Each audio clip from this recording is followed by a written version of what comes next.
remember the way we used to move, dance all night like young lovers do. Your heart is changing. Now we don't dance like we used to. Silent disco on the floor, baby. Mr. DJ, he'll get me through. When the beat's gone, you can't save me,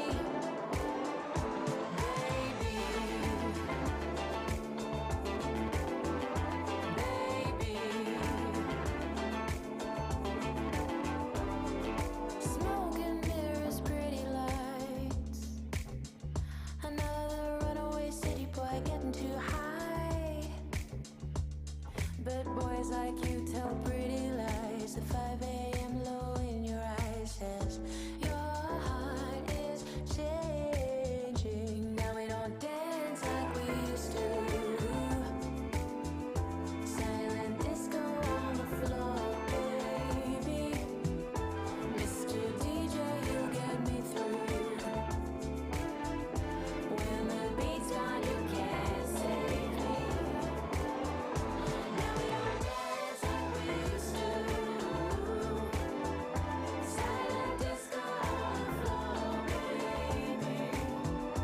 Mr. DJ, you'll get me through. When the beat's gone, you can't save me. Under those lights, you turn it on right. You're on fire, baby. Still drinking too much has got you losing your touch tonight. Now we don't dance like we used to. Silent disco on the floor, baby. Mr. DJ, he'll get me through. When the beat's gone, you can't save me, baby.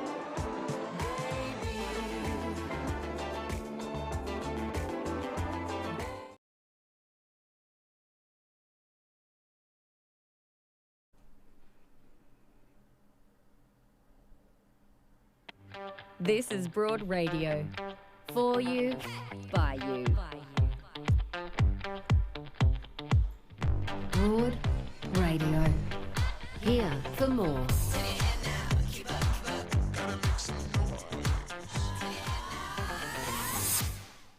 Hello and welcome to Broad Radio. I'm Jo Stanley and my co-host today is Angela Pipos. Hi there, Ange. Hi, Jo. Good morning. Oh, it's so great to see you. We have a full show again today. Coming up on the show, it is Ovarian Cancer Awareness Month. So we're going to be joined by Annie Mulders, who is an ovarian cancer survivor and ambassador for Ovarian Cancer Australia. And honestly, her story and the way she shares it with such incredible honesty herself is indeed saving lives. So we're looking forward to speaking with her. Also today, the hilarious Denise Scott joins us to tell us about all of life's disappointments, of which I'm sure there are many for all of us. Where do you start? Oh, it's absolutely true. And so we're looking forward to having a laugh with her because we absolutely need it this week. In just a moment, we're going to be joined by Zoe Daniel, author, journalist and expert in politics, and she's going to bring her analysis of the Liberal Party's response to Brittany Higgins' rape allegations in this terribly shocking and very, very heartbreaking story. That's right after this. Broad Radio is proudly supported by Chemist Warehouse. Chemist Warehouse, great savings every day. Now, Ange, before we get into it, I want to encourage everybody who might be watching on YouTube, or even if you're not watching on YouTube, if you're watching on Facebook, why don't you head over to YouTube, like and subscribe on our YouTube page at Broad Radio Oz, because, some funny things went on with Facebook this week. And we feel a little I like the way you describe that. Funny things went on with Facebook. Oh, well, it was completely beyond anybody's control, and we're fortunate enough to still be on Facebook. We do love being a part of that, and we love our community on Facebook, but we feel a little bit more secure on YouTube right now. So if you want to remain engaged with Broad Radio and never miss a show, either live or in catch-up afterwards, why don't you go over and like and subscribe us there on YouTube. Now, the other thing that we need to mention before we get to welcoming Zoe Daniel is we just wanted to warn that some viewers might find some of this content disturbing, and if you do feel the need for assistance, we really encourage you to call 1-800-RESPECT. That is, of course, a national line 24/7, 1-800-RESPECT. So it's been just over a week since former Liberal staffer Brittany Higgins told the world of her alleged rape at the hands of a colleague in 2019 in Parliament House. And since then, there have been daily updates, although it does seem like in these developments, we're not getting a clearer idea of the Liberal Party's response to this really shocking and devastating story. So to get an analysis and an update on really how we're sitting today in it's been a week and a bit and so much has happened, we welcome Zoe Daniel. Hi there, Zoe. Good morning, Joe, Ange. Zoe, can you give us an update? Where do we stand so far on this story? You know, Joe, in your introduction, you mentioned two things. One is brave women and the other is disappointing moments in life. And unfortunately, this saga has both. As you said, this initially broke when Brittany Higgins, formerly a young Liberal staffer, alleged that she was raped in a minister's office after a function when she was very drunk a couple of years ago. What has since happened is that three other women have come forward and made allegations against the same Liberal staffer that she alleges was the perpetrator of this act. Now, this gives rise to several questions. One key one is who knew within the Liberal Party and indeed within Parliament generally that this had happened? Why was the Prime Minister not told, as he says he wasn't, or indeed does he actually know, or did he actually know? And then just where does that leave us if there are now four women making allegations against the same man, when what appears to have happened is that this was kept quiet for political reasons? Now, Linda Reynolds, the Defence Minister, whose office in which this is alleged to have happened, says that she didn't pass on the information or make it public because of Brittany Higgins' right to privacy. The young woman has, in the last week, as you said, made that decision to come forward. But that then leaves us in a quagmire of what are the parliamentary reporting requirements around this kind of allegation.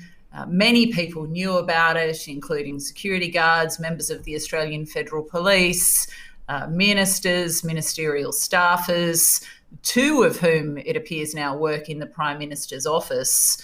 Was he not told, as he says? Was he not told so that he could say that he didn't know? Which gives rise to a whole other set of questions about what's most important in this situation, the alleged victim or the politics or the way this looks for the party attached to the incident. I'm Zoe and Joe. I am so angry about this, and we should be angry about this. I'm angry about the alleged rape. I'm angry about the response to it and all the political manoeuvring around it. I'm angry that it still gets referred to as a sex scandal rather than an alleged crime. And I'm angry about nothing has happened to fix this culture at federal parliament. And people have said, well, you know, that sense of male entitlement is everywhere. Is it really any worse in federal parliament? But I think, you know, we elect these people to represent us. So it's almost like we've got skin in the game here ourselves, and it cuts deep because they shape the culture. You know, they are, this is an important institution So it does feel like this is a really, really serious sequence of events, and we're just not being told everything. And Zoe's right. You know, the most important thing is the alleged victim. And the fact that they juggled this and there appears to have been a cover-up is frankly just disgusting, and we shouldn't put up with it. Unfortunately, I think too, as you suggest, Ange, that this has been kind of conflated with the bonk ban that was previously instituted after the Barnaby Joyce situation, where he partnered up with one of his staffers. You know, this is an alleged crime. This is an allegation of rape. This is a very different set of circumstances, or a step far beyond that. Now, perhaps it is, and in my mind, no doubt it is linked to cultural issues within Parliament, but it needs to be taken far more seriously than just sort of marking it down as part of a male-dominated or boyo drinking culture that goes on in that place. Now, unfortunately, the Prime Minister said this week something along the lines of, if you think that Parliament is the only place where this is happening, you're naive. Well, okay, except that, in my mind, Parliament is not a place that is particularly conducive for women to work.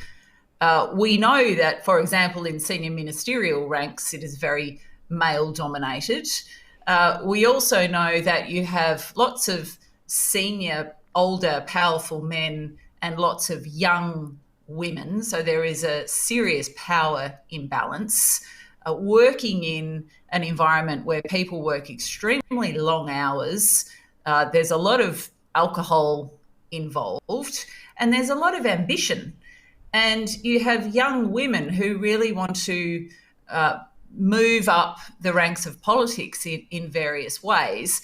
Therefore, when or if something does happen, they're reluctant to call it out for fear that it will negatively affect their career, or that it might negatively affect their party. Now, I'm interested to note that Louise Milligan, who has done substantial work on this issue for the ABC and did a piece for Four Corners some time back, which received huge pushback by the government before it aired, has written a story this morning saying that many women in politics who are staffers and otherwise have come to her in the last week really angry about this, making the point that even those on the Labor side have said that perhaps they don't want to come forward if something like this has happened to them because it could affect their party at the next election, which really says kind of a lot about where I started, which is what's most important here.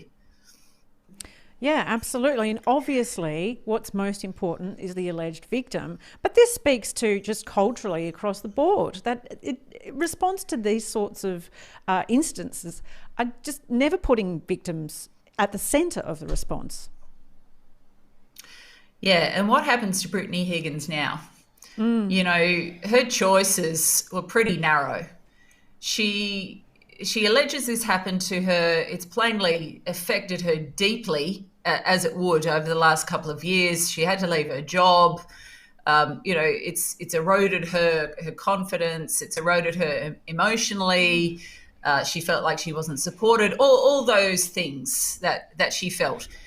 In the end, she made a decision to come forward. There are now allegations that the government was briefing journalists against her now partner, alleging that because he's a former public servant, he had some sort of axe to grind, and therefore that's influenced her decision to come forward. But what was her other choice? Well, just keep her mouth shut and kind of pursue some other career. Forget about working for the Liberal Party or in politics or whatever that she aspired to do. But at the end of the day, she either had to carry this for her whole life and keep her mouth shut, or carry it for her whole life and open her mouth. Because unfortunately, Brittany Higgins is going to be remembered for this. And I really hope that when we view that through that prism, we view how brave this is. You know, there are 3 other women who've come forward with allegations against this person. At least one of them is anonymous. And why is that? Because it's not good for you to call this stuff out. And, you know, I got to thinking about this a lot because having been in the US when the whole Me Too movement reignited, that, you know, that opened the way for us to talk about this more openly, to really tackle it a bit better. But are we actually? Are we really? Because, you know, I'm not convinced that Brittany Higgins will be easily able to shed this, and she will carry it. And it shouldn't have to be that way. And as others have pointed out, you know, in terms of the government's handling of this, and there's a lot to talk about there, you know, there's already been a sexual harassment inquiry into behaviour in the workplace. It took 2 years to put together. It came out a year ago. Not one of its recommendations has been implemented. So all of us are so angry, we don't even know where to begin. But where does that leave us then, Zoe, as far as, you know, Brittany Higgins has called for reform, and now, you know, lots of women within Parliament, it seems, are full of rage about this and want some shifting of the culture. Where does that leave us in this, you know, the highest, this should be the building that you're safest in the country, surely? Yeah. Well, you know, being a journalist, not a policy maker, it's all well and good for, you know, me to say, oh, this is how you fix this. You know, this is entrenched. This is so deeply entrenched. But in my mind, the first thing is a genuine, independent, no holds barred inquiry into what is going on. Not internal inquiries, not party oriented inquiries, not inquiries that you can control. Let's let all these spiders out of the box. Let's take an actual look, and then put in place a proper independent complaints process where women feel, and indeed men feel, that they can come forward in a safe space to report and have things properly investigated. And then there's a further and sort of deeper, more cultural problem, which is get more women involved in politics and also the kind of running of that place. And what's that about? Actually changing the kind of setup of how all of that operates. I'm reminded of an article that Greg Combet wrote, former minister, former head of the ACTU, about how incredibly demanding it was being a federal politician, having to leave his family on a Sunday night, fly up to Canberra, go to an empty apartment, you know, to a stack of briefing papers this high, how very lonely it was, how it was, you know, not sustainable for him as a man. And that was one of the driving reasons that he left politics.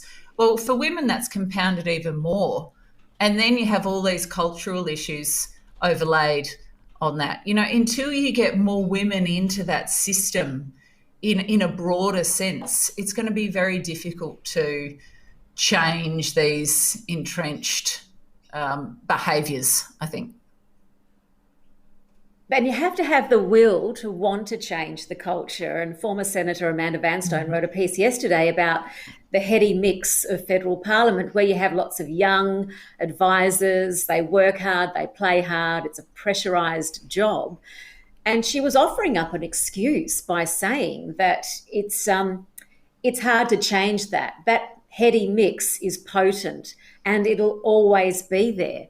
Rather than, no, if you inject some respect and responsibility into the joint, that'll change. That behaviour will break down. It was a defeatist article, and it upset me because it doesn't have to be like that. You need to have the will to change it. Yeah, and accountability. And, I think the three of us spoke briefly about this a couple of days ago. What would happen in this situation if this happened, I don't know, in a company, a large corporate? What if it was in the Australian cricket team?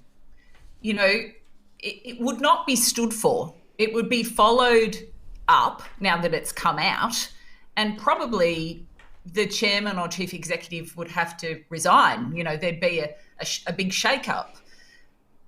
Is that going to happen in this case? Or the way the news cycle works, it's a case of, well, that was very brave of you, Brittany Higgins, and now we all move on because Facebook doesn't allow news anymore. And the wheel turns and it's over. Yeah. And nothing really changes. It really does feel as though there's not enough accountability. Yeah. And discussion then that's what's about on the Prime Minister, isn't it? Yeah. I mean, that takes us back to your first point, Zoe. How did he not know, and why did he not know? And did he know? So many questions. And what all those questions do is they cover up the bigger conversations that we need to have about respect and about consent and about sexual assault and rape being a very serious crime. And it seems like with all this talk about who knew what and when and where they were at the time, we're missing out on these important conversations that we need to have, because clearly there's confusion about consent, and there shouldn't be. Yeah, absolutely right. Well, we actually wish to return the conversation next week to people who have experienced, in this instance, we're going to be speaking about harassment generally in the workplace, because we're going to be joined next week by National Head of Injuries at Morris Blackburn Lawyers, Liberty Sanger, and she'll be taking your calls about employee rights. So we do invite you to contact us. You can message us at broadradio.com.au on our contact page there, or you can message us on Facebook or YouTube. Reach out to us privately if you wish. If you have a question for Liberty Sanger next week on the show, because we very much want to put people who have experienced these kinds of situations at the centre of the conversation. Zoe, thank you so much for that really in-depth analysis of what's going on, and where is this going to land? Who knows? Yeah, let's just hope that we get some action. That's all we can do for the moment, and keep pushing. Yeah, absolutely. We'll be back with more Broad Radio after this.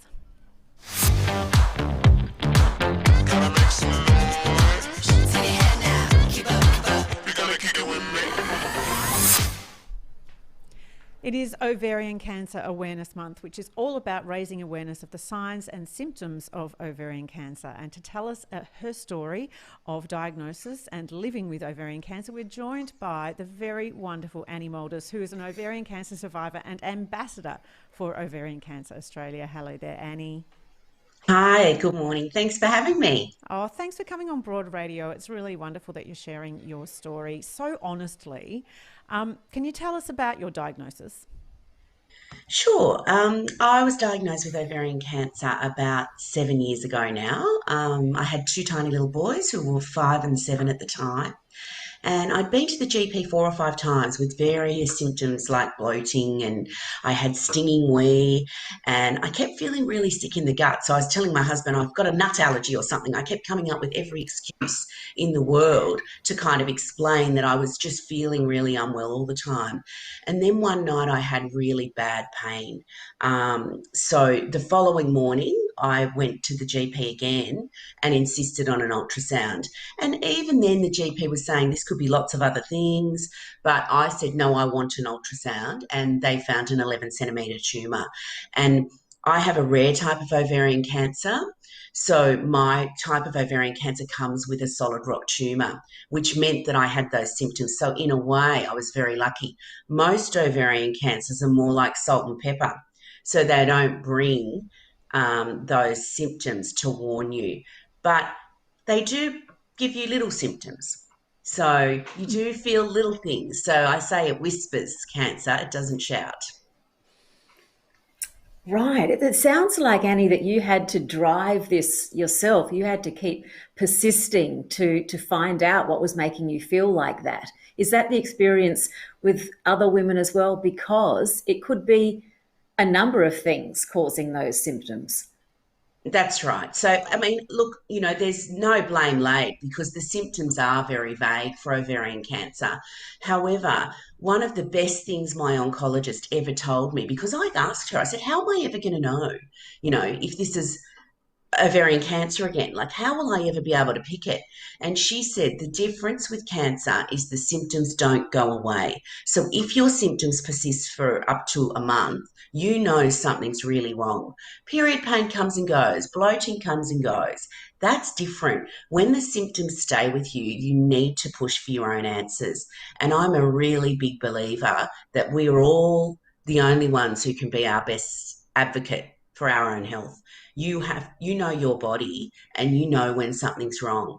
I really knew something was wrong, and I'm glad I pushed for those answers because it meant that I was diagnosed at an early stage. And with this type of disease, that's life and death. If I hadn't been diagnosed as early as I wouldn't be here. Annie, that is one of the challenges, isn't there, that there is no early diagnosis test for ovarian cancer. And I think a lot of women think that like a pap smear tests for ovarian cancer, but it doesn't, does it? No, absolutely not. There's a lot of confusion. A pap smear test for cervical cancer, so that's quite different to ovarian cancer. There is no test for ovarian cancer. So that's one of the biggest challenges. And, the truth is there's no visual test either. It literally is found under the microscope in pathology once tumours have been removed. So the most important thing is to know that your symptoms are persisting and push for those answers so that you actually have, surgery that removes any suspicious tumours and then can be discovered about that it's ovarian cancer, which is pretty scary. And one of the really hard things, I guess, to swallow when you're an ovarian cancer patient is that there's just not enough funding to encourage the research required to find treatment options and testing. So 54% of women die within 5 years with ovarian cancer. And to shed perspective on that, those odds are 10 times worse than they are for breast cancer. Now, obviously, no one wants a cancer competition, but the reality is breast cancer's done an amazing job through funding to invest in research for treatment options that actually work. With ovarian cancer, if my cancer comes back, they'll treat me, but they'll treat me with, drugs that they are pretty sure won't work. So, having treatment options is something else I'm really passionate about, and, encouraging everybody to donate and even the government to get on board and invest in this disease, because 1,400 women a year are dying from ovarian cancer. And that's appalling.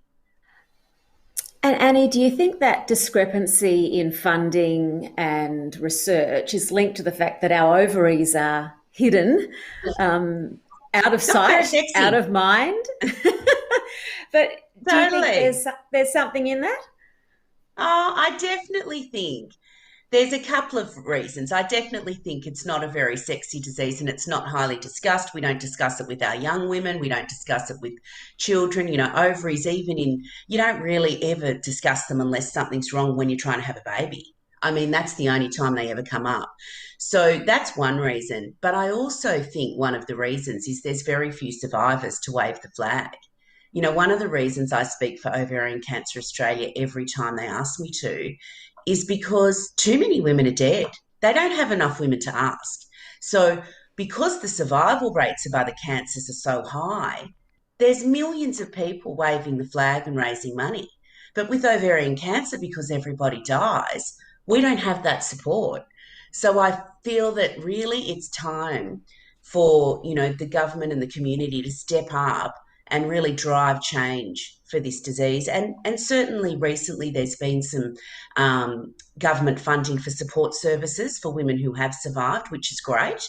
But I want big funding for investment in treatment options so that we can actually drive change for the outcomes and more women can actually survive it. Annie, what is it like for you to be constantly telling the story, though, and to have now this disease constantly a part of your life? Look, I have various ways of dealing with that. Sometimes it gets to me, particularly when one of the women that I've known throughout this journey dies. I find that extremely difficult, and that's happened to me a number of times.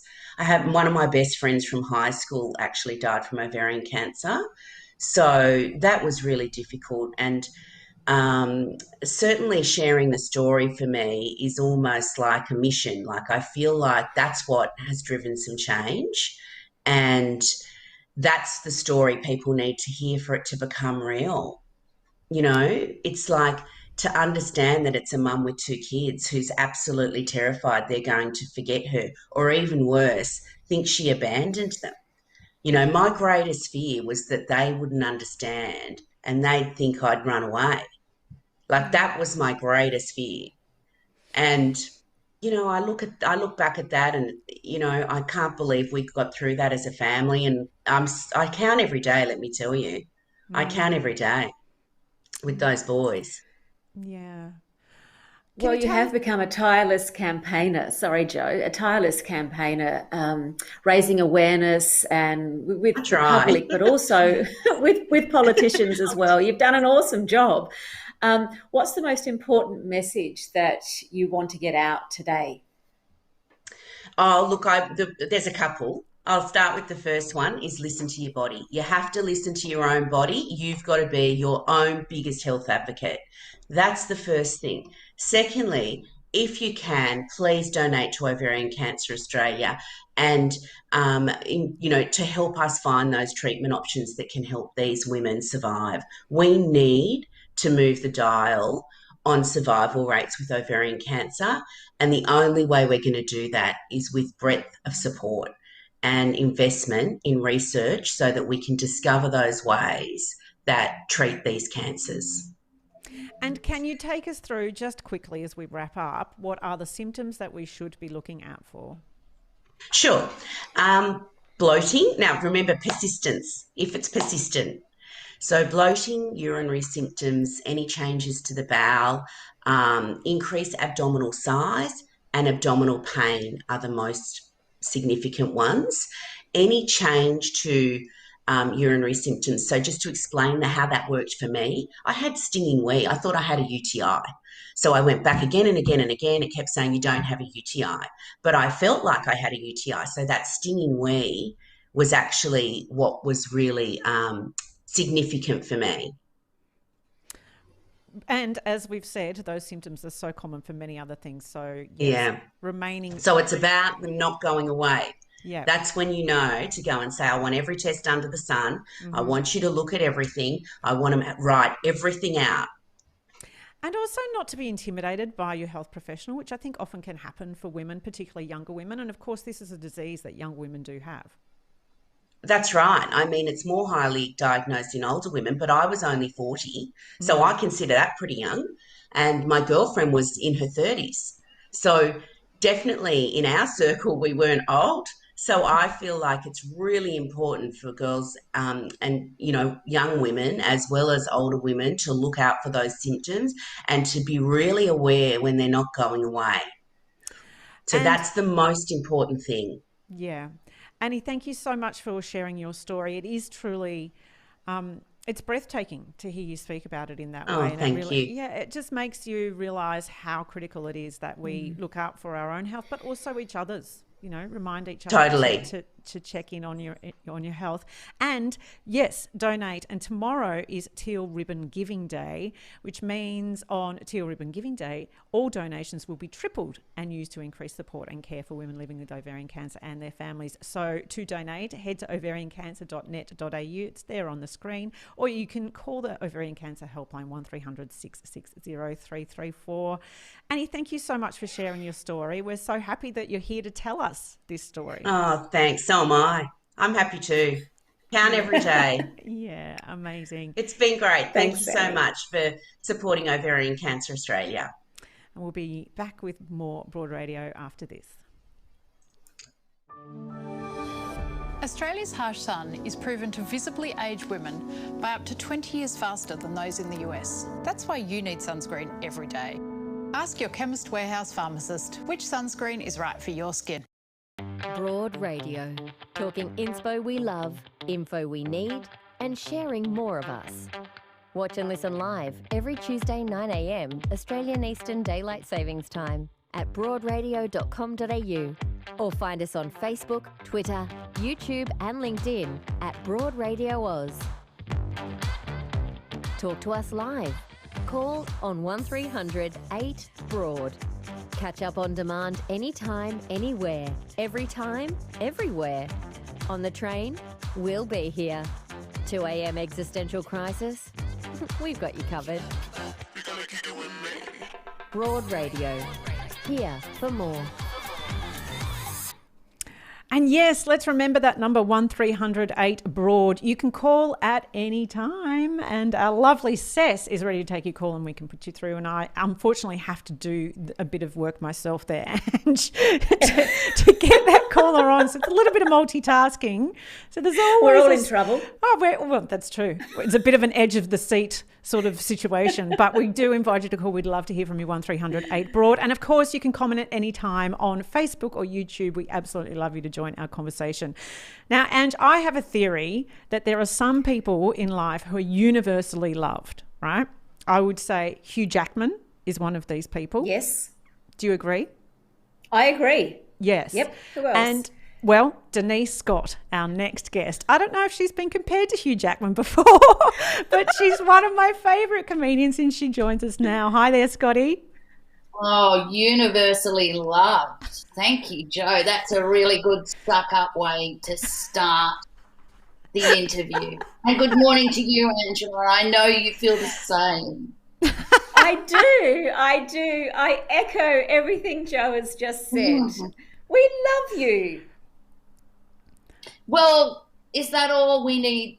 That's all that needs to be said. Yeah, that's right. Great for you to join us. Thanks very much. Have a great week. Well, no, let's get straight to the point. You are doing a show with Judith Lucy, your dear friend, at the Malthouse Theatre in the next 3 Sundays, and this show is called Disappointments, I understand. Yeah. Have you had many in life? What's your top one? This is the thing. When Judith and I started this as a live, scripted, well thought out, crafted stage show, we called it Disappointments because at the time we were both really disappointed. Judith, it was whatever was happening in her personal life, and my career had just gone kaput. In fact, I'd been working on a sitcom. Sorry, not getting emotional, just old age burping. But well may you cackle with laughter jokes. I'm sorry, Scotty. You just spontaneously burp. You would have seen it in people. They just burp and keep talking. Not like that stage. Keep talking. We're not far behind you. It's true. But this is some years ago, 5 years ago or whatever, working the whole year on a sitcom and for Channel 7, and it finally got the pilot up and pilot made, and it was rejected. And it was so disappointing to me. And I remember at the time Judith Lucy said, "You can't take that personally, Scotty." And I said, "Judith, it was a show about a 60-year-old female comedian, and her name was Denise." So very hard not to take the rejection personally. So anyway, I took to my bed. I took to my bed and have been there pretty much ever since. I love my bed. And anyway, Judith and I decided, why don't we write a show? And we can only write what we know. And so we just decided to write about disappointments. And it couldn't have had more resonance with an audience. It was unbelievable. We thought it would be seen as negative and maybe not exciting to people, but oh my God, people came in droves, and people, if you saw them before the show, after the show, would grab you, let me tell you my disappointment. And it'd often be about their adult kids. Adult kids came in for a bit of a beating, husbands, careers, body health issues, and people loved sharing their disappointments. And then, sorry, this is a tremendously long-winded answer. That's okay. We've got time.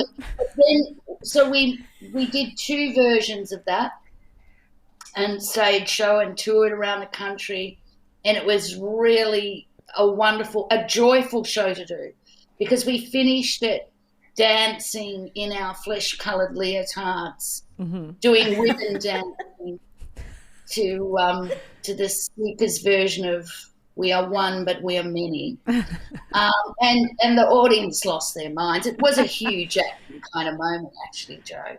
And then, of course, life goes on, and then Judith seems to have the luck when it comes to getting disappointments in her life. And so she had a tremendous love disappointment, a terrible love story, and I just didn't get out of bed, so I was still in bed, and we decided over COVID to do a Zoomcast thing, and then, which was very loose and very non-scripted. And then we decided, well, they say you can't polish a turd, but, well, Judith and I just polished that turd and kept making money out of it. And so now we've turned the Zoomcast loose structure into a stage show where we actually get audience to email us problems or if they want love. And because of COVID, they actually have to either get up on stage with us, standing, the other side of the stage, or at the Malthouse shows, they're standing sort of to the side of us, facing the audience. It's quite a big deal. And, man, the stories we are getting. We offer no help. We've helped absolutely no one thus far. But the journey has been so entertaining. Well, Denise, given that life is full of so many disappointments, is the key message then that we all have to just temper our expectations about life and perhaps just rein them in a little bit? Or is that defeat? Oh, you see, I'm the opposite to reining them in. Judith and I tend to lack discipline. For instance, in lockdown, and this is a true story, Angela, I started in the big lockdown in Melbourne, I started journaling, and one of the things I wrote in my journal, because I was starting to, I didn't have rules, I didn't have boundaries. I thought I've got to get some. And so I wrote in my journal, I must not drink, which is a fair enough sentiment, except that wasn't the end of the sentence. It was, I must not drink during the day or after I go to bed. Because what had happened was, this is what happened to me in lockdown, and it happened again in the snap 5-day lockdown we just had in Melbourne. I get up 4 o'clock, go to the toilet, on my way back, I think, oh, bugger it, I feel like a gin and tonic. I'll have one. I've got nothing I've got to get up for. No one, nowhere to go. Just sit down and have a nice tea and tea. In the middle of the night. In the middle of the night, ladies, and I know that your program probably doesn't encourage this sort of behaviour. This isn't probably the best way to deal with life's lemons, but anyway. Oh, well, you squeezed life lemons into your gin and tonic, and look. Yeah, good one, Joe. You brought it home with a gag. So I need to raise with you actually a life disappointment that you and I share, and I think many women do. Once you're sort of over 45, I'm 48, and that is facial hair. So my whiskers are just, they're a constant obsession for me because I really quite like the feeling of them at the end of my fingertips. So I start to become quite fond of one particular whisker after a while, and then I think, oh no, I've got to pluck the shit out of that one. But I'm almost sad to see it go sometimes. But you too have this facial hair issue. Well, it became quite a thing for Judith and I to discuss during lockdown because, of course, in Melbourne, beauticians were actually closed for over 4 months. You couldn't go to one. And that's when I became quietly desperate. And, like everyone knows about the toilet paper, the aisles, the shelves being empty. Well, did you try the self-waxing strip? Chemist Warehouse, I know who sponsored this program. Empty. You could not get a self-waxing strip. There was nothing left. And I have to say that I tried those and they just gave me red welts like on my upper lip. And then it was Judith Lucy who genuinely suggested I try the lady shaver thing. If you've seen it, I have got one. I've got my beauty bag. I can show you. It's always ready to go. Have I got one? Yes, I have. So it's a demo. See, can you see that? Yes. It's quite small. You can, and then you just, hear that? Yes. Anyway, so that's it. And I know, but it's really subtle. So I got one. Yes. It's subtle because ladies don't want to be seen to be shaving. Sure. And so I tried it one night in front of John. I've been with John 40 years, Joe. Yes. I sat at the dinner table with him. He didn't even know I was shaving. That's how subtle. I sort of gave it a little test. Anyway, I have to say it worked beautifully. Mm. I couldn't believe it. It was like a miracle. I thought I should have been onto this years ago. Face was smooth and hairless. And then the next morning I woke up stubble. Yes. Yeah. Massive. Yeah. Massive stubble. I looked like, one of the river boys from Home and Away. It didn't look like that is more the point. I had the stubble of a river boy and the body of a 65-year-old woman. So then, so I had to just give in and grow a goatee. Yeah. And we had to wear masks. So, Oh, jeez. Oh, Scott. Well, that was one of the greatest blessings of the mask. I will agree that nobody could see my mustache growing and my whiskers, but this is life. That is hilarious. Yeah. That is really, really funny. I want to talk about you're heading to Adelaide for Fringe. Yes. And the name of the show just is so funny for a South Australian like myself because you've called the show the Chixel 500. Sorry, I just want to point out that I'm drinking water, not Okay. gin and tonic. Good to know. Sorry, Angela. The Chixel 500 resonated with me as a South Australian because of the famous street race that was there for about 20 years until COVID ended the street race and then the state government decided not to renew the contract. So my question is, do you think you will become the next big thing in Adelaide? Without doubt. And can you explain to me what it was? Because I'm a Melbourne person through and through, and it was an Adelaide person who gave the show its title, and I didn't understand it, but I just went along with it. So what's the street race?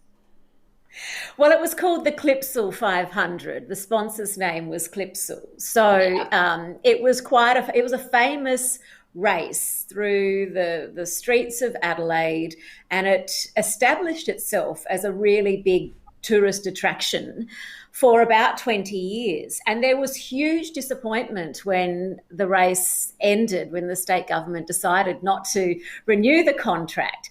But then here are you just seamlessly slotting into that spot. I mean, I don't know whether you know anything about motorsport. I'm assuming no, but that could be wrong. Angela, I know so little that I don't even drive. I've never put petrol. Well, I did drive for a little while, so I have once or twice put petrol in a car. But that's as far as I go with racing. But I guess the ladies in this show are bringing the joy of laughter. Mm-hmm. I don't know. Mm-hmm. What if we get a lot of rev heads coming to the show? Oh, yes. Well, you might. They're not going to hear about my driver, John. I don't think. Then again, maybe they'll love it. Maybe they will. You should get along to see Chicksel 500 at the Adelaide Fringe Festival. I believe it's 1st to the 6th of March, and you can get your tickets at adelaidefringe.com.au. So you're brave getting on a plane and heading interstate, and you never know if the borders will get locked down and you'll never get allowed back in again. Yes. I keep. It's a weird feeling, isn't it, that you may never see your loved ones again. You may spend the rest of your life in Adelaide. And, hey, there could be worse places. It's true. And you're also performing. My parents could look after you. Stavros and Athena would love to have you over. Oh, I think we'd get on well. I love them so. Yeah. Yeah. Stavros and Moussaka. That sounds like a good time. Scotty, I would be jumping into that offer. Yeah. Absolutely. If you're not in Adelaide, though, you can get along to see Scotty and Judith Lucy at the Malthouse Theatre in Melbourne the next 3 Sundays, and bookings are at malthousetheatre.com.au. Scotty, thank you so much. Well, good luck there, Joe, because they've all sold out. Oh, are they? Damn it. Malthouse shows. But you can try. These days people are giving tickets back. It seems to be a very flowing situation as to people buying tickets, people deciding to do something else, people being too scared to go out, whatever. Yes. So you never know your luck. And it's an outdoor show, so maybe you could just sort of pace backwards and forwards in a side street and hope that we might hear you. Oh, I like the cut of your jibs. Do that. Well, Scotty, as always, it's divine to chat with you, and thanks for coming on Broad Radio for the first time. I hope it's not the last. It won't be the last. I've very much enjoyed your first 2 speakers. Yes, it's been a great show, and it's a delight to see you. You take care and all the best with your shows, and give our love to Jude. We love her as well. Okay, see ya. Thank you so much for having me. Okay. I tell you what. And she's disappeared. I mean, that is one of the great. I'm not sure how we can recover from that. No, I'll tell you what we're going to do, because I don't know. Listen, I've been speaking with lots of people about the conversation that I knew that we were going to be having with Scotty about, our bodies and what changes as we age, right? And so I posed this question actually on my Facebook over the last 24 hours of what's something kind of shocking, surprising, or hilarious that you've noticed about your body as it's aged, because I am so deeply grateful that I have every day, and I celebrate every whisker that I grow as a way of marking the fact that I do have this incredible life. I'm so fortunate. We all are, right? So, Scotty's mentioned there that she has old age burping, just involuntary burping, right? So there's something on the list that I hadn't thought of. Someone else on my Facebook mentioned that her map of Tassie has had a serious deforestation as she's grown, which I didn't know that happened, right? What about for yourself? Yeah, apparently. What about for yourself? Anything that you've noticed about your, aging body that is surprising or funny that you just have to embrace and celebrate? Yeah, absolutely. I mean, I'm lucky that my excess hair is on my head, so that's a good thing. But you know what has happened is that my body is making all these strange noises that it's never made before, and it's a clicking, creaking, groaning of the bones, like just simply getting off a chair to walk to the kitchen, there's a noise associated with it. So it's really just, it's a bit like this 1930s little house, the noises that you get in the middle of the night just with the walls moving. Yes. My body does that. And having an 8-year-old, he often wants to play on the ground, that they colour in on the ground or he play with his cars on the ground. And he'll say, Mum, let's play. And I think, well, if I get down and do that, it's going to be difficult and noisy as I try and get up again. So it's really just, I don't know. Wow, it's just that those noises. It's like your foundations are just drying out and cracking. Cracking, yes. And I must admit, I'm definitely more conscious of things because, a year or so ago, I snapped my Achilles tendon. Yes. And I did that just having a home disco. Right. That's all I was doing. It was nothing athletic. It was just a jump, a bit of an air guitar and a jump. And that was the end, 2 centimetre gap between the bits of tendon, and I had to go to emergency. So things don't work like they used to work. And I think the noises are a sign of that too. Absolutely.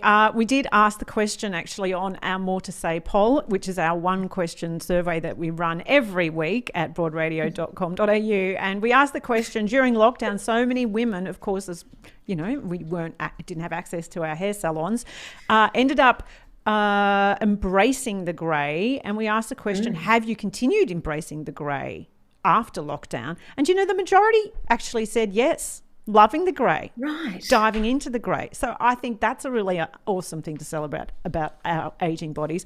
I'll tell you something that I've noticed, Ange, which has become a bit of a difficult thing to manage, and that is, now we all know that our boobs get lower, right? Obviously. Yes. Yep. They sit closer to your waist than they do to your armpits, which is something to adjust to. But that's what bras are for, so that's fine. But at night time, right, when I'm not wearing a bra and I sleep on my side, I have discovered that my breast kind of melts into the mattress, like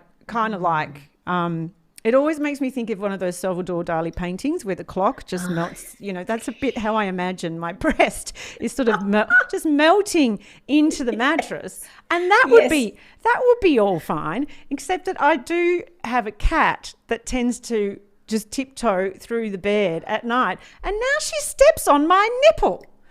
Right. And it just sees it as an extension of the doona. It is, like a button. Just like so. And she just it's so flat to the mattress that you can step on it. In fact, with 2 feet, I think sometimes. So it's a real shock. It is a real shock. But you know what? 1308 Broad, I did ask this question. What is something about your ageing body that you found really surprising, or really, you got to embrace it with a good deal of sense of humour, because aren't we blessed to be here? And I think we might have some calls on the line. Let me see. I am multitasking here. I think we're going to have to go to a break and then maybe do that, because my software may have frozen a little bit. This is live radio, Ange. Woo! I love it. We're going to be back with some calls in just a moment. I'm in a new strategy.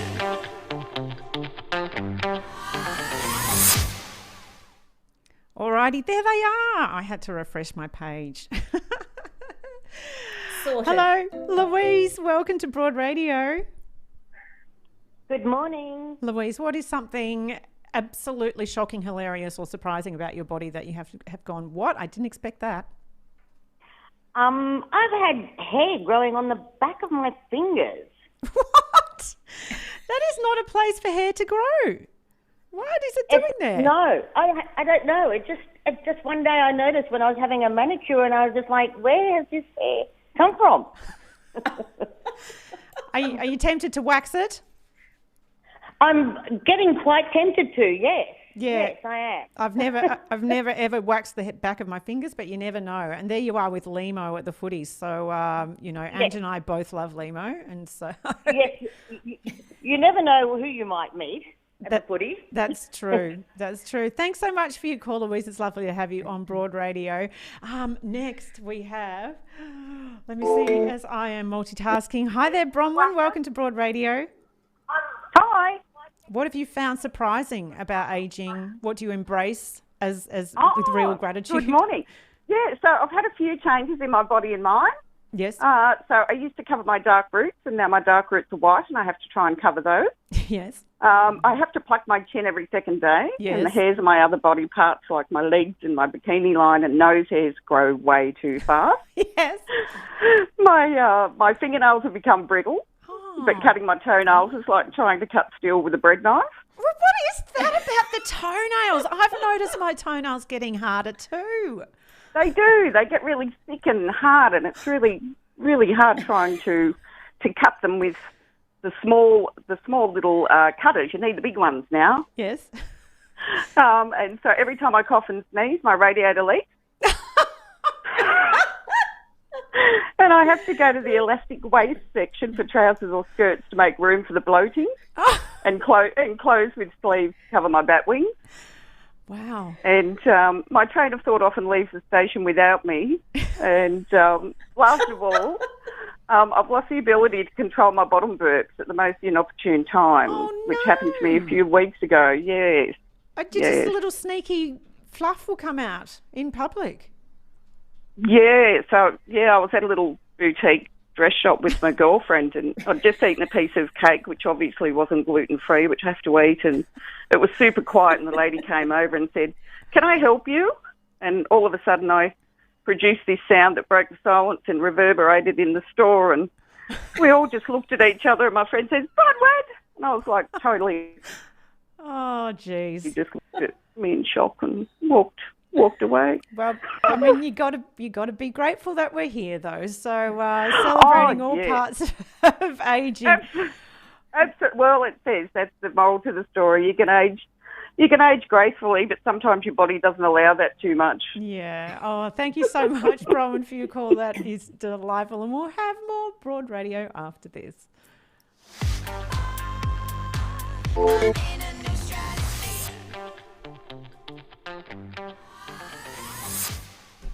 Oh, Ange, that's been a really full show, and I'm exhausted from laughing. I know. It's been illuminating about, what we can look forward to in the future as well, with more burping and farting. And it's like we regress, because that's how it all kind of starts in life, with burping and farting. And we're going to end like that. The good thing is I think we care less about it too. I think that's really true. Important. Now, we do the have grey hair is a bit of an issue for me, though, because I'm Yeah. being such a dark-haired woman. When it comes through, it is like tinsel. It's very, very shiny. But at some point, you're going to have to kind of accept it.